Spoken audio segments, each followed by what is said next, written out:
my name's Nick, and thanks for joining me on Ingrained Woodworks. Today, our project is a porch swing. This is a picture of a swing that I made for my mom last year. This one's made of cherry, and I decided I wanted something a little bit more affordable to build these swings out of. So I went to the local sawmill to find some outdoor-worthy lumber that was also affordable, and here you see sassafras. It's a really nice colored wood, nice and light, good grain structure, and it works really well outdoors. And here you see it next to an ash board. They're very similar in color, very similar in grain appearance, but the grain's a little bit tighter in the sassafras. I'm getting ready to cut all my boards to length, so I'm throwing the templates onto the boards, marking out the lengths just to get a rough idea of what lengths of each piece need to be so that I can get every piece that I need out of it. Next, I'll get out my Makita track saw, and this is the 118-inch track, which is really nice for joining these boards. My joiner that I use normally is a little bit too small of a bed to actually joint these effectively, so this Makita track saw does a great job at giving me a nice clean edge. Next, we move over to the miter saw, and I'm going to take those rough lines that I drew earlier, and I'm just going to break down my wood to a rough length.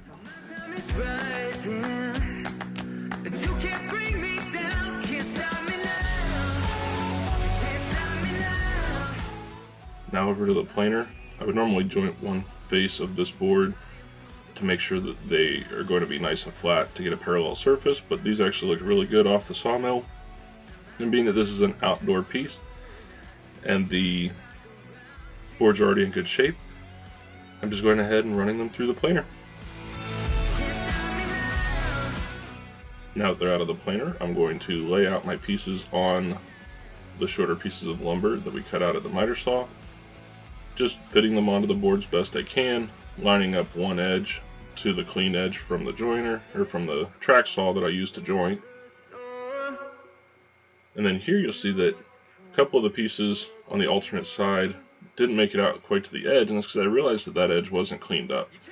So in the next shot, I decided to take them over to the joiner and clean them up real quick and redraw those edges so I had a nice clean reference edge. Those edges don't reference each other, so it doesn't matter if I run them on the joiner alternately.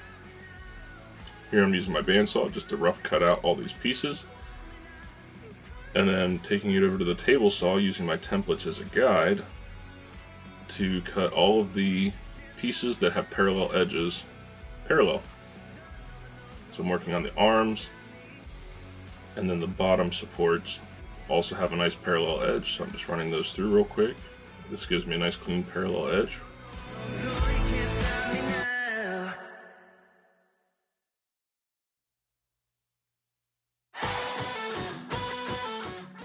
Over to the miter saw, I'm going to cut the angles on each of the edges, so it's a 90-degree angle at the top of the back support, and then the bottom of the back support gets a 12.5-degree angle. Onto the router table, I'm going to use my template to true up all these pieces using a standard 2-flute pattern bit. This is, in this configuration, it's a top bearing, and I'm just going around with my pattern double-sided tape to the pieces and truing them up with the router.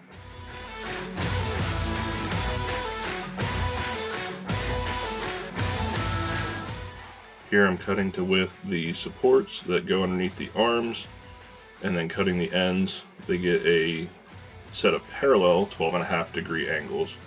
So the top and the bottom are going to be 12.5 degrees. I'm also going to cut my seat slats to length. So I have 59-inch seat slats as well as 57-inch back slats. So I'm just measuring out a rough dimension here and then making my cut, measuring just long enough that I'll have enough extra if I need to cut out any snipe. Back to the planer to give me nice clean faces. Now for some of everybody's favorite, sanding time. I'm just sanding these pieces to 80 grit just to get off any roughness and get them ready for some fitment. Later on, we'll go through with 120 grit, which is as high as I go for outdoor furniture. But for now, just a quick once over with 80 grit to make sure that all the connection points that are going to be hidden at least have some sanding to make sure they're nice and clean. Here I'm using my template for the arm, clamping it down on a sacrificial block to drill my hole where the chain will pass through the arm of the swing. This gives me a nice clean hole, making sure that the back has no blowout and the top is exactly where it's supposed to be. Gives me a nice clean, perfectly 90-degree hole. Running the router around all these pieces, making sure on the arms not to round over the point where it connects to the backrest. You don't want that to be rounded over, it'll look silly and it'll collect water there, so we leave that edge a nice clean 90-degree edge. And then after routing, I'm going over with a fine grit sanding block, just hitting all the edges where the router went, just cleaning up any fuzzies or burn marks that were left over from the routing process. And here's your result of the routing and sanding. You saw that nice clean edge where that arm is going to connect to the backrest. Now I'm taking a moment to joint all of the boards for the back and seat slats so that I can get them over to the table saw to cut them all to width.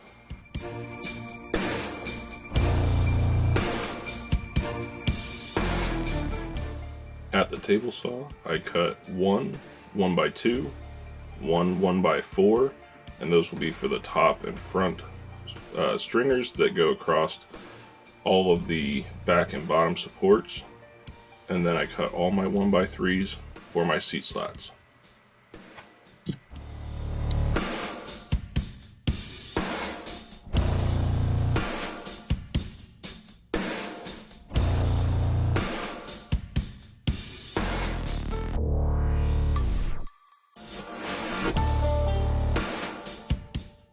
At this point, I took a moment to run out to grab my hardware with my family.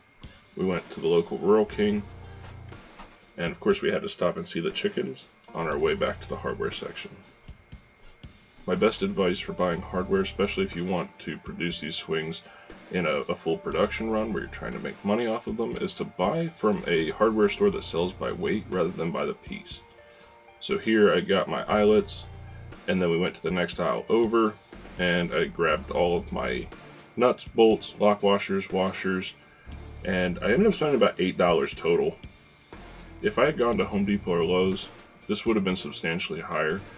So my advice is go and buy where you can buy by weight, like Tractor Supply, Rural King, Ace Hardware, one of your local hardware stores, versus hitting the Lowe's or Home Depot for the same hardware.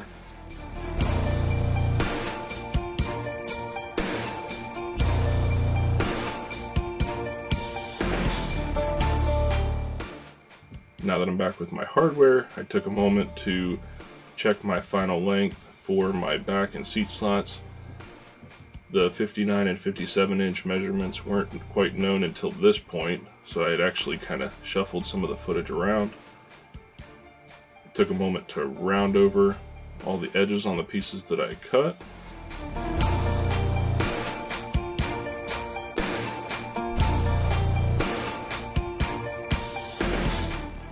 Now it's time for assembly of the back and bottom supports. Here I'm just pre-drilling my hole with the pieces clamped together, throwing one bolt through it, tying it down, and then drilling my second hole and adding my second set of hardware. I'm just using an electric ratchet to run these tight. It has plenty of torque to get these tight enough to not come apart. And then after this second one, I realized that I needed to grab my brad nailer because the clamps were really just in the way. So I'll run off here in a second, grab my brad nailer, shoot a couple brads into each one of these joints.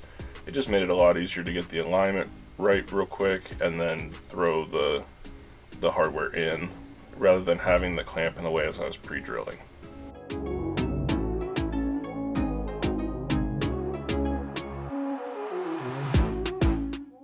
I had all the back and bottom supports put together. I'm able to add the front stretcher and the top stretcher to our assembly, as well as the uprights that support the front of the armrest. This gives us a nice clean frame that'll give us the opportunity to pre-assemble all of the seat slats before taking everything back apart to finish. Here I'm just getting some even spacing so that it'll look appealing to the eye when it's all assembled. I don't remember the exact spacing that I used here, but it's not hypercritical. You just have to make sure that it is even, or it'll look goofy when you put all your screws in.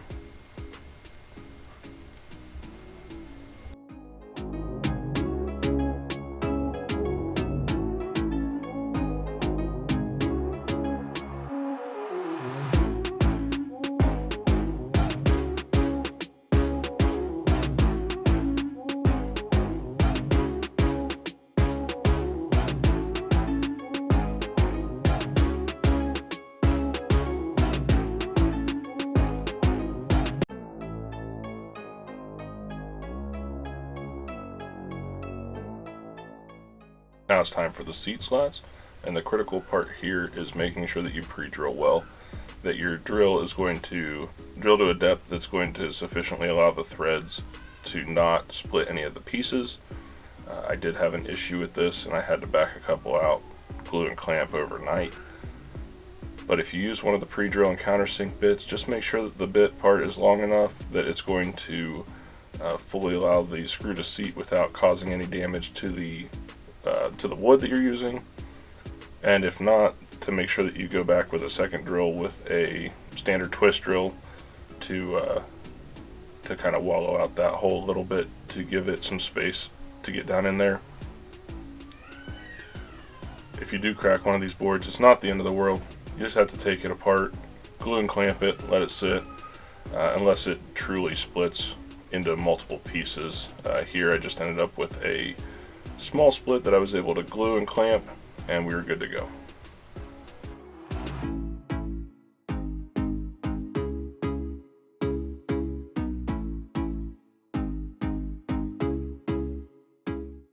See here, I'm assembling the back support again, the back slats. This was after I had that splitting issue, and I went ahead and clamped and glued overnight. So this is, what it looks like after you clamp it and glue it. It's not going to, nobody's going to be able to see it once it's been glued back together. And the glue is stronger than the wood, and I'm using a nice outdoor rated glue, so there's no issue with having that glue in there. It's not going to be a problem later on down the road.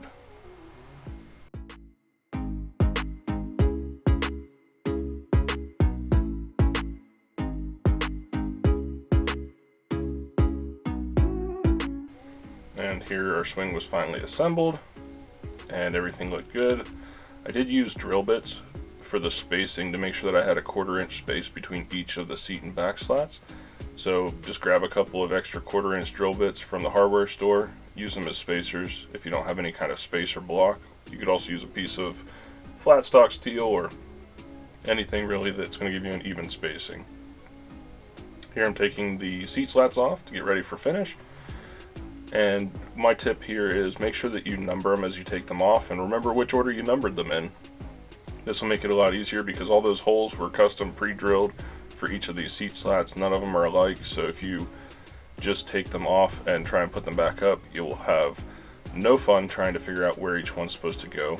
If you put the number between the screw holes and draw a nice small number, it'll be hidden behind the back or bottom support, so you won't have any issue with it showing through in your finished piece.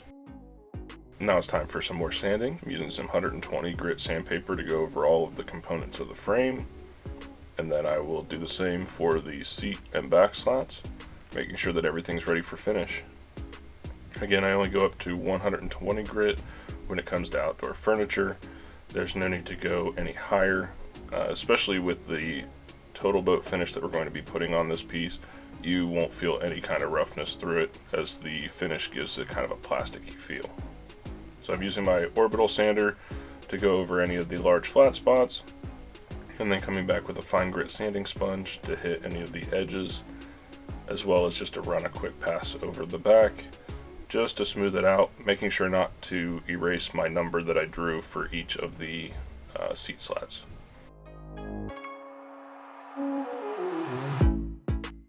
And here's our total boat Halcyon clear finish that we're going to apply to this piece. a great marine varnish that is great for outdoors. I love working with the product. It's so easy to brush on or to spray on, and we're going to do both for this project. So here I started out with a foam brush, but the brushes that I have are kind of junky, so I switched over to a chip brush, and I'm just lathering it on, making sure not to allow any runs. If you do allow runs, they do take a while to dry, so make sure that you catch any of those runs. You can still go back and smooth out any pieces that have runs for quite a while after you apply this, and then the remainder of the piece where it's been lightly coated will only take about an hour to dry to the touch and for recoat. So I'm making sure to cover everywhere that I can see here. I don't do any of the bottom portion. I'll hit that with the spray gun whenever I'm working on the seat and back slats.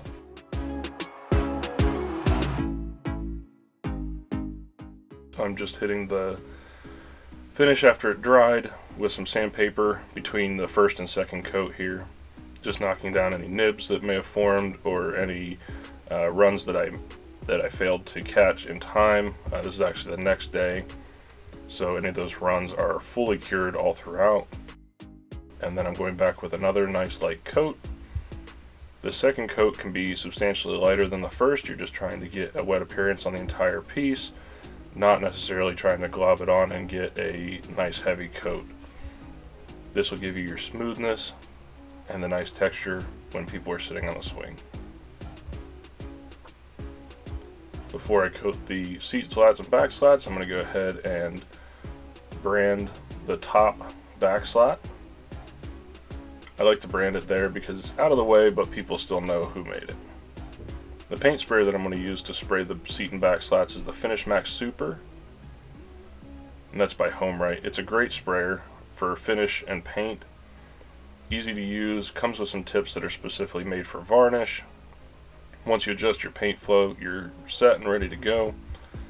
The only thing to keep an eye on is because the air coming out of it is warm, it tends to cure a little bit of the finish just outside the nozzle, so occasionally going by with your finger or a paper towel and wiping off that extra finish will help to keep the nozzle clear and keep you from getting any kind of spattering. I'm also careful to treat the ends of the boards so that none of the water can wick up when it's out in the elements. Time for reassembly.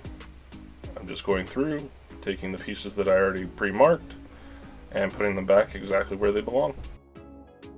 Now I'm going to pre-drill for my hanging hardware. I always wait until the end to do this. You could do it at any point if you know what measurements you want to use. Here I went 1.5 inches up and then 1/2 inch away from that upright support, and that gives me a pretty parallel from the hole point down to the eyelet. So from that hole in the armrest down to that eyelet is pretty 90 degrees to the ground. So I like to use that measurement there. And here's the finished product. Thanks for joining me. I really enjoyed making this video. And if you'd like to support my channel, the best way to do that is to subscribe and hit the like button. Thanks again for joining me, and we'll see you on the next one.